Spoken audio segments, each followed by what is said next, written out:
Welcome to the VoiceMe Podcast, information and advice on the world of voiceover presented by voiceme.co.za, the South African search directory for voice artists and related services. I'm Andrew Sutherland, founder of VoiceMe, and today we're talking about one of the most powerful tools in your entire voiceover career, your demo. Or as I like to think of it, your sales pitch in sound.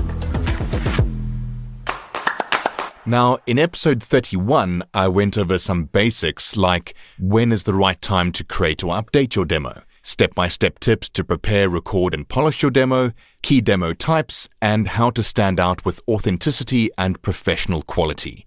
In today's episode, I'm going a bit deeper, and I'm going to break down what a demo actually is and what it's not.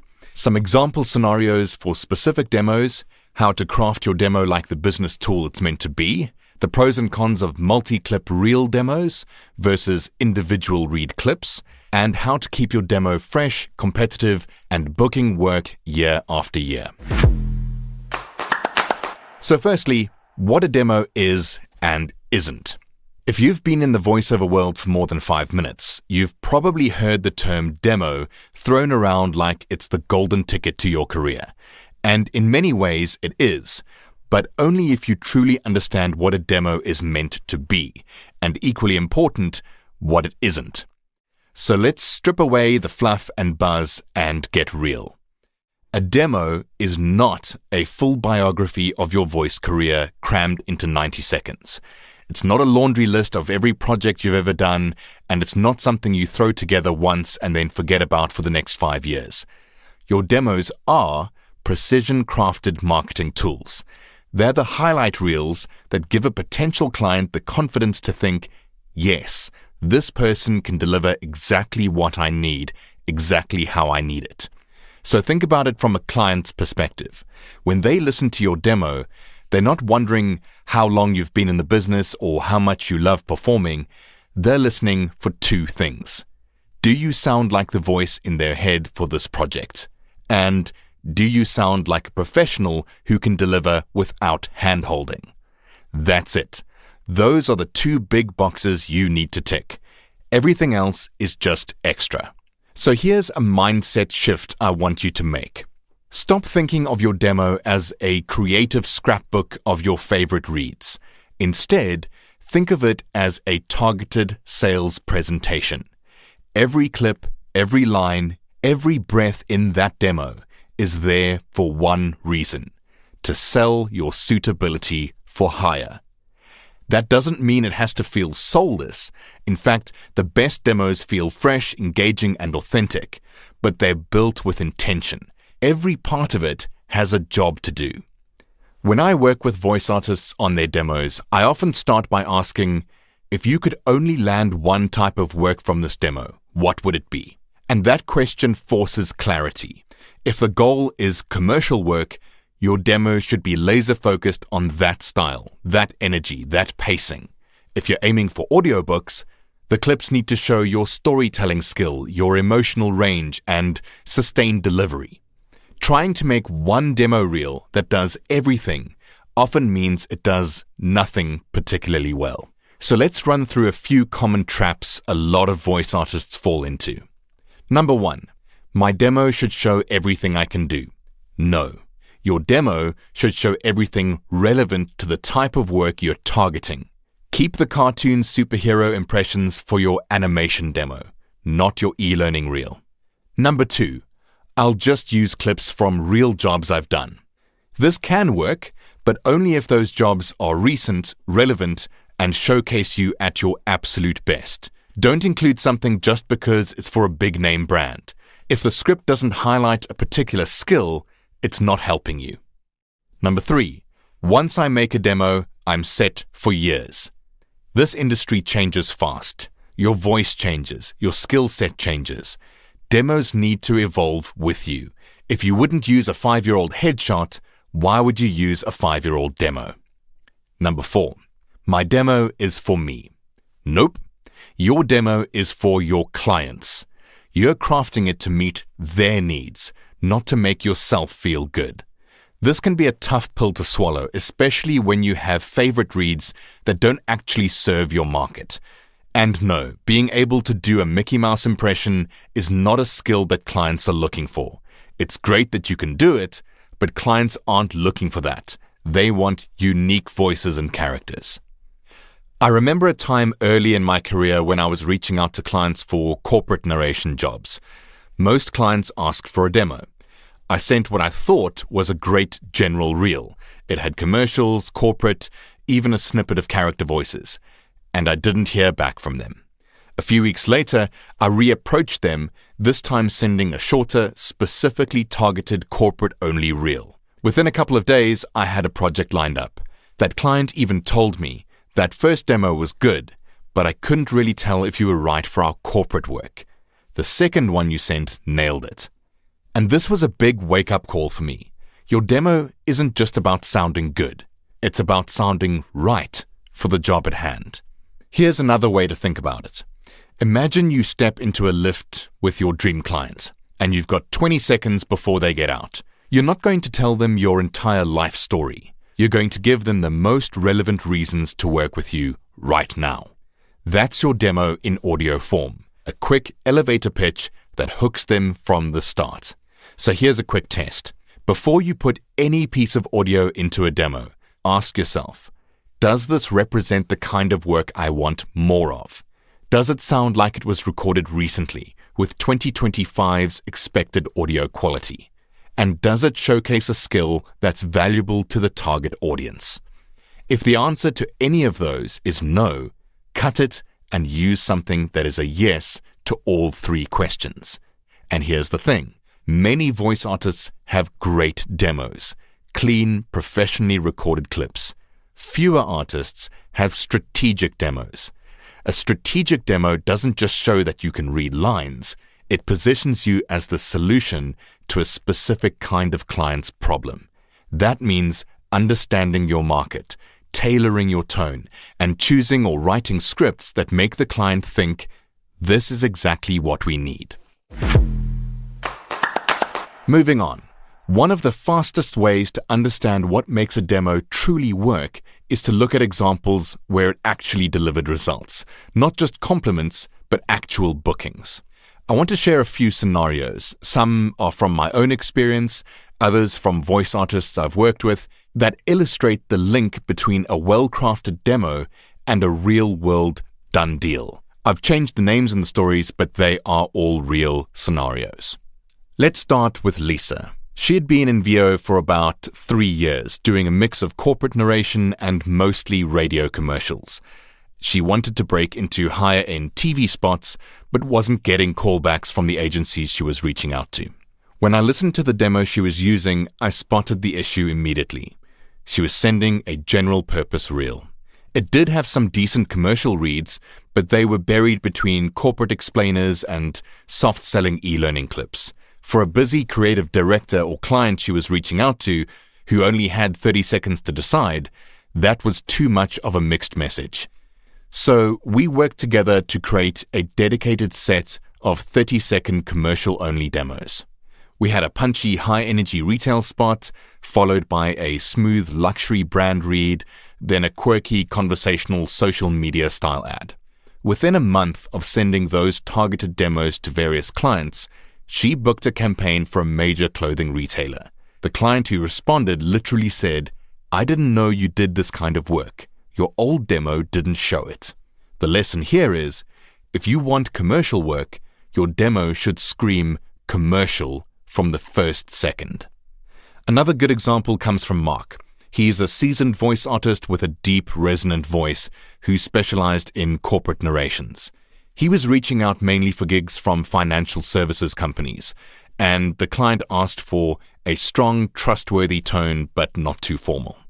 Instead of sending a long corporate demo with various styles and tones, Mark pulled out a single 20-second clip from his library, a piece he'd recorded for a banking app explainer. The tone was exactly what they described, so he mailed it over. They responded within an hour, saying it was perfect, and later booked him for multiple campaigns. So the lesson here is most of the time, less is more. You don't need to send your whole set of demos or reels if a single clip nails the brief. This next story is important, especially for newer artists without a huge portfolio yet. A voice artist named Priya wanted to land more explainer video work, but she hadn't recorded any real projects yet, and she was worried that made-up scripts would look unprofessional. Here's the truth. Clients care far less about whether the scripts are real than whether the delivery is convincing and relevant. So we created a 60-second explainer demo made up of carefully chosen fictional scripts. One for a health app, one for a travel booking service, and one for a sustainability initiative, each about 20 seconds long. She started sending it out to video production companies, and one responded saying, "We have a project coming up for a health and wellness client, and your first clip sounds exactly like what we're looking for." That one project turned into an ongoing relationship where she became their go-to female VO for almost every video. So the lesson here is, fictional demos are totally fine, as long as they're believable, high quality, and match the type of work you're chasing. One last story, and here's where we get into the big debate. Should you have a single multi-clip reel or a collection of individual clips? Let me give you an example from an e-learning specialist. Let's call him Sean. He had both. His main demo was a 90-second long reel featuring short snippets of different e-learning reads: onboarding, compliance, medical training, soft skills, etc. But he also had a library of individual clips, each named according to the style and subject. Medical training, calm authoritative. Soft skills, friendly conversational. Compliance, formal informative, and so on. One day, a training provider asked for something that feels warm and encouraging for a volunteer onboarding video. Sean didn't send his main demo. He went straight to his library and just sent the volunteer training warm and friendly clip. They booked him on the spot. Later, that same client asked for compliance training work, so Sean sent a different clip from his library. The outcome of this was he landed work across multiple projects because his system of specific individual demos made it easy for the client to imagine him in exactly the role they needed. But this debate comes up a lot, so I'm going to go into it a bit more. So here's some pros and cons for multi-clip reels versus individual clips. Let's start with the multi-clip reels. And here's the pros. They're great for a first impression. Clients hear your range in a single listen.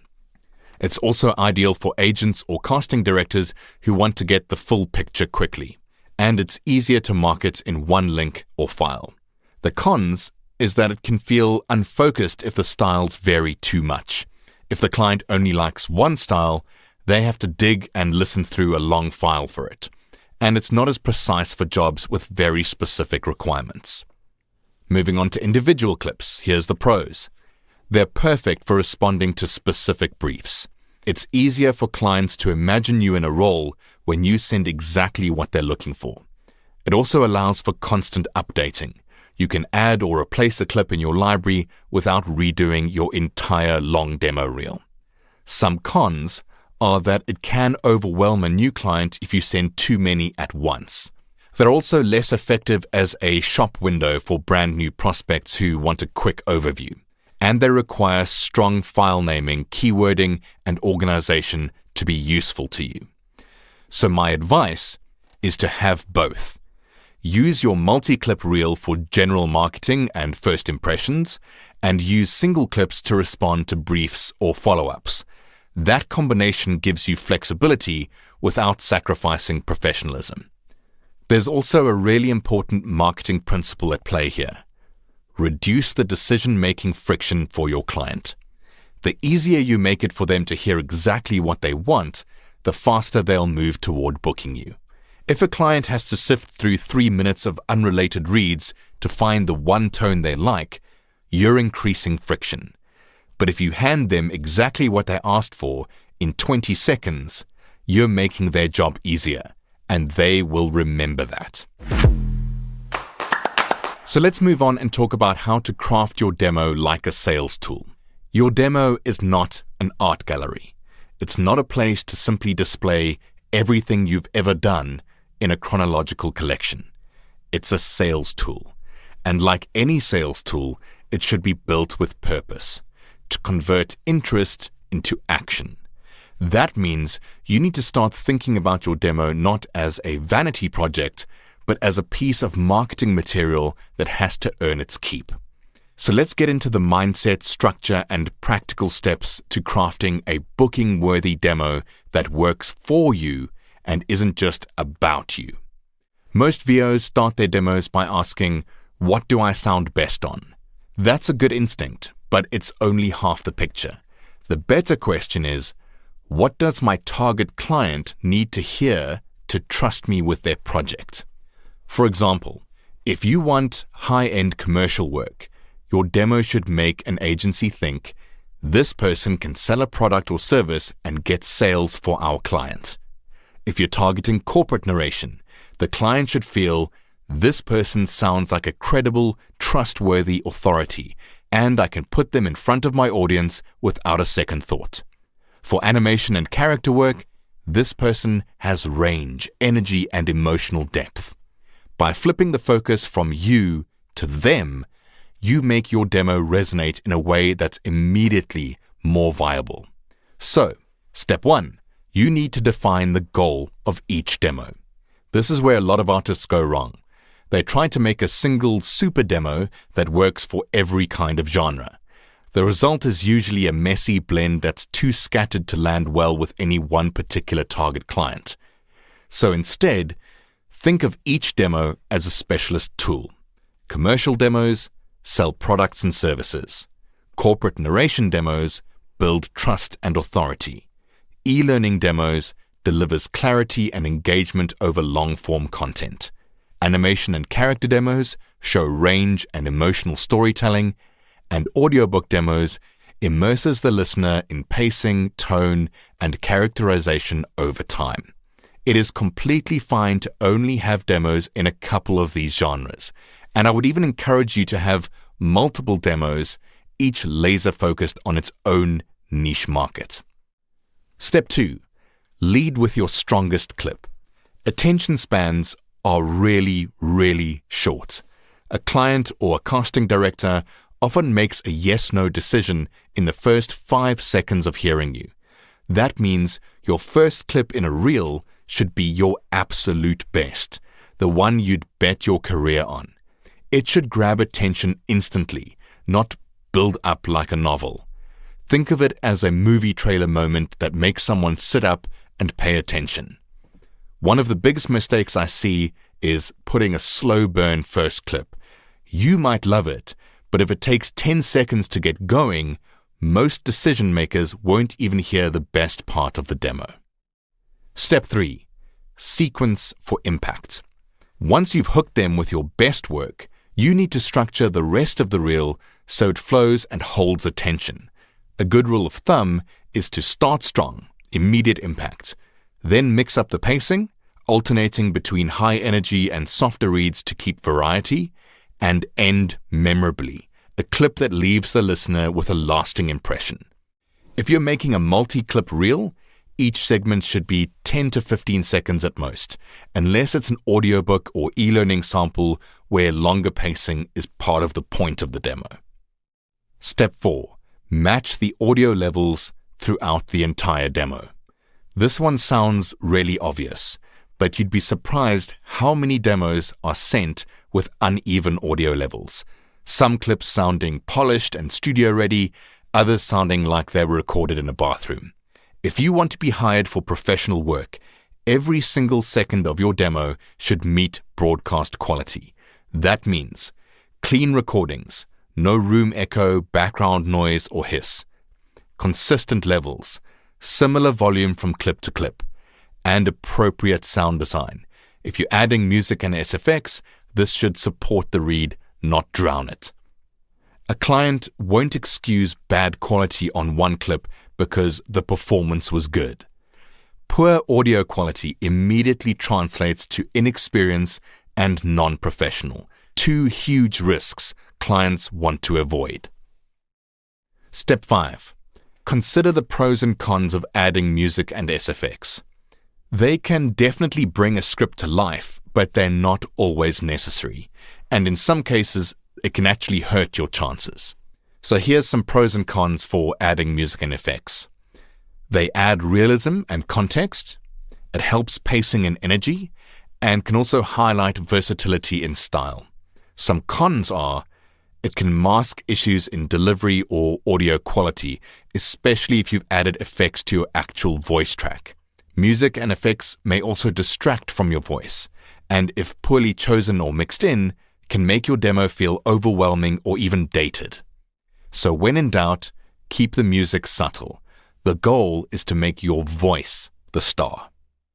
Step 6. Name your demo files like a pro. This is a step that most voice artists skip. File names matter.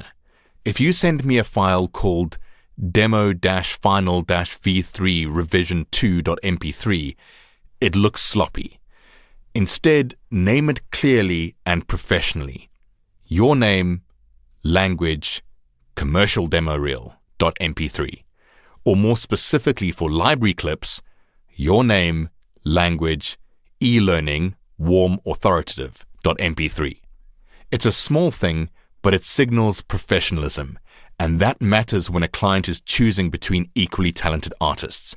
It also helps your clients find you when they're looking through the clips they've been sent, and that is a big deal. And lastly, step 7, you need to treat your demo like an evolving tool. It's not a once and done project. Your skills will grow, your market focus may shift, and trends in performance style will change.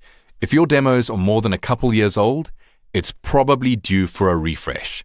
So listen out for styles that are no longer in demand, audio quality that doesn't match your current recording setup, any new work you've done that deserves to be featured. Think of it like updating your CV. It should reflect where you are now, not where you were years ago. And speaking of updating your demos, one of the most common mistakes voice artists make is treating their demo as a set and forget piece of work. They put in all the time, money, and energy to get a great one made, and then they leave it for years. That's a bit like a chef sharpening their knives once and then letting them get blunt for the next 5 years. You can still cook with them, but the work gets harder and the results are never quite as good. A great demo is present. It evolves with you. It reflects your current skill, the market trends, and the kind of work you actually want to book now, not the work you may have been doing 3 years ago. So let's talk quickly about how to keep your demos working for you. You need to review them on a schedule, not just when you feel like it. Many artists wait until they feel like their demo is out of date. But by that point, they've probably been missing out on opportunities for ages. Instead, I recommend setting a reminder, every 12 months at least, to sit down and review your demos with a critical ear. Ask yourself, do these clips still represent my best work? Do they match the styles and markets I'm currently targeting? Has my audio quality or performance skills improved since this demo was made? And are there reads I'm known for now that aren't represented here? By making the review a scheduled task, you take emotion out of it. It becomes a normal part of your business operations, like doing your taxes or invoicing clients. You also need to pay attention to market trends. Voiceover styles shift, sometimes slowly, sometimes dramatically. What was in demand in 2020 isn't necessarily in demand now. Think about commercials from a decade ago. They often had big, polished announcer styles. Now, the non-announcer conversational read absolutely dominates. E-learning used to favor a more formal corporate tone. Today, many clients want a warmer, more conversational delivery that feels like a colleague guiding you through the content. Animation trends change too. They used to be broad, over-the-top cartoonish voices, and now they're more grounded, film-style performances. If your demo doesn't reflect where the market is now, it's already putting you behind artists who do. This doesn't mean you have to chase every trend, but you should be aware of them so that you can adapt. Keep track of your bookings. Your booking history is one of the best indicators of what should be on your demo. And here's why. The work you book most often is likely the work you're strongest at and the work clients want from you right now. That's your sweet spot.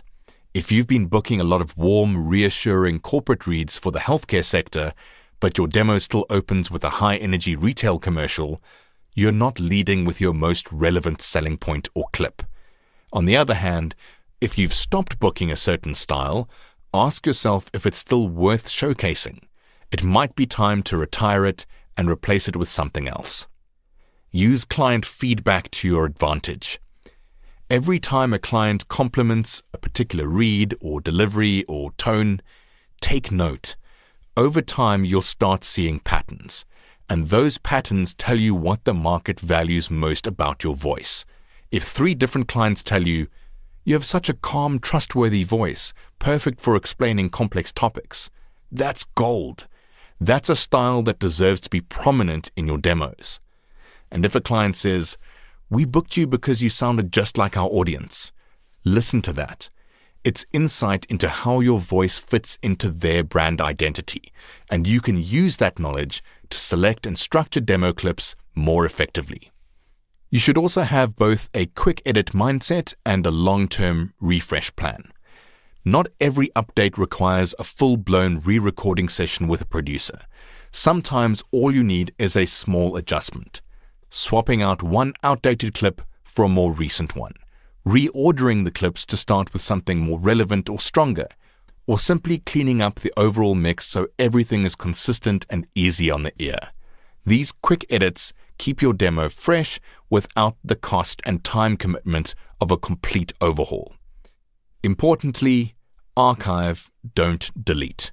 When you replace clips, don't just delete the old ones. Keep an archive. Why? Because trends are cyclical. That big announcer style might be out of favor now, but it could come roaring back in a few years, and you'll have the material ready to use. It's also useful for tracking your growth. Listening back to your older demos can show you how far you've come, which can be quite motivating and a good reminder of why constant improvement matters. Another part of your archive should be keeping a constant library of all the work that you've done for other clients, especially if you've been booked at other studios and you don't necessarily have the files on your own computer. Request those recordings so that you can keep them and have them ready to use as demo clips when you need them. Lastly, promote every update. Updating your demo is only half the job. The other half is making sure people know about it. Post it on LinkedIn, share it in your emails to clients, update your VoiceMe profile, your website, your social media bios. You never know who's been sitting on a project that you'd be perfect for, but who hasn't thought of you recently. A fresh demo can be the perfect nudge they need to make their decision. We've covered a lot in this episode, but I want to leave you with something bigger than just how to make a demo. I want to show you how to think about your demo, because that shift in mindset is what will turn it from an audio file you're proud of into a genuine business asset that brings in work. Your demo is a bridge, not a billboard. Most new voices treat their demos like a giant neon sign. Here I am, hire me. And while a demo does advertise your skills, its real value is in starting conversations, bridging the gap between you and the client. So when a potential client hears a demo that perfectly matches the style and quality they're looking for, something happens in their mind. They stop seeing you as a stranger, and they start seeing you as a solution. And that bridge is what turns a prospective client into an actual client who books you for the work. Quality over quantity every time. I know it's tempting to try to cram as much as possible into your demo, especially if you've invested in a professional production session and want to get your money's worth. But remember, clients are listening to find a reason to stop listening, not because they don't want you, but because they're busy. A lean, sharp, high-impact 60 to 90-second reel will always beat an unfocused 3 to 4 minute reel. And this applies whether you're sending a multi-clip reel or individual clips. Every second of it should earn its place. Think of it from the client's perspective. One of the best things you can do when creating or updating your demo is to imagine you're the person who's going to hire you. So picture it. It's 11 p.m. The deadline is tomorrow. You've got 37 audition emails to go through, each with attachments or links, and you click the first person's demo. It's exactly what you need. Relief. Decision made. You don't even listen to the other 36. That's the experience you want to create for your clients. You want to be that first choice. There's also the confidence factor. Something happens when you know your demo is strong. You market yourself differently. You approach clients with more certainty. You send follow-up emails with more energy. Confidence is contagious. Clients can hear it, not just in your reads, but in the way you present yourself. If you're hesitant about sending your demo, it's probably a sign to redo it. And one final warning, I guess. Avoid the perfect demo trap. Don't get stuck endlessly tweaking and chasing perfection.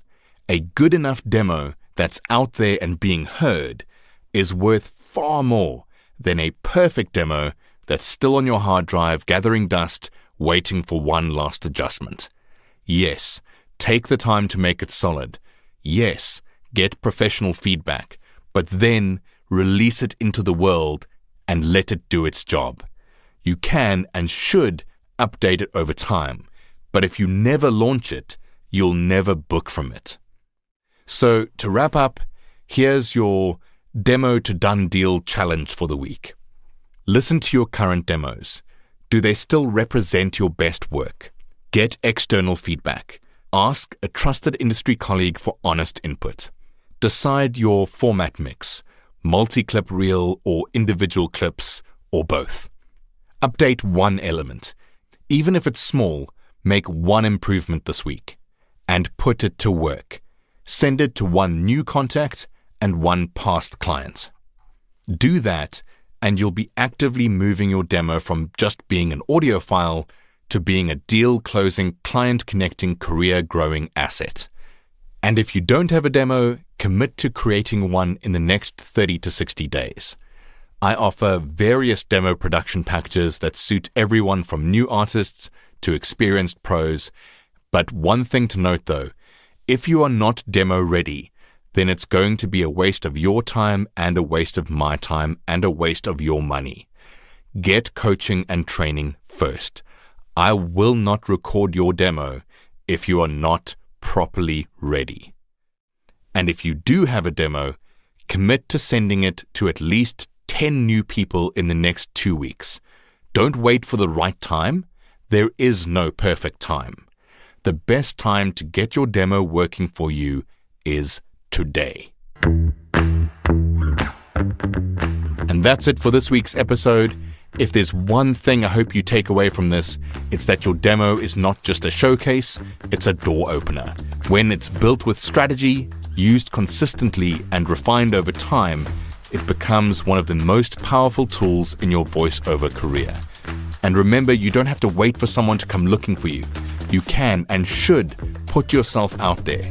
Share your demo, start conversations, follow up with care, and above all, treat every interaction like the beginning of a relationship, not just a transaction. As always, like, follow, and engage with VoiceMe on @VoiceMeSA across all social media platforms.